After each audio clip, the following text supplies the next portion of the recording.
अस्सलाम वालेकुम दोस्तों, अगर आपने दुरूद पाक नहीं पढ़ा तो दुरूद पाक पढ़ लीजिए। अल्लाहुम्मा सल्ली अला सय्यिदिना मुहम्मद व अला आलि मोहम्मद।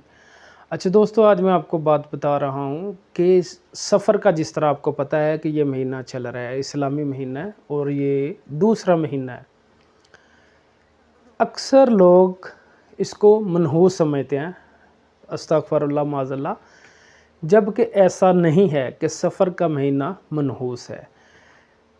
इसकी जो अक्सर बातें इसके साथ जोड़ी गई हैं कि जी आप सरकार नबी करीम सल्लल्लाहु अलैहि वसल्लम इस महीने में बीमार हुए, एक ये बात जोड़ देते हैं। दूसरा इसके अंदर ये बात जोड़ देते हैं कि इसके अंदर बहुत सारी बलाएँ आफ़ात नाज़िल होती हैं।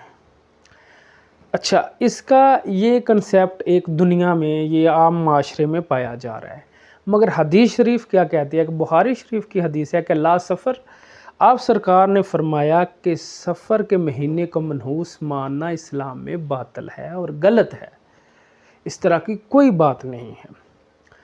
अच्छा, ये तो हदीस पाक ने बता दिया। अब दूसरी तरफ आते हैं हम कि अगर आप सरकार इसमें बीमार हुए तो इसको मनहूस समझा जा रहा है, तो फिर आगे रबीउल अव्वल है। रबीउल अव्वल के अंदर आप सरकार का वसाल हुआ। अगर बीमारी को लेके इस महीने को मनहूस माना जाता है तो माज़अल्लाह नौज़ुबिल्लाह, फिर दूसरे महीने के बारे में तो इससे ज़्यादा सख्त हुक्म होना चाहिए था। ये सारी मन गढ़ंत बातें होती हैं जिनका कुरान हदीस से कोई तल्लुक़ नहीं।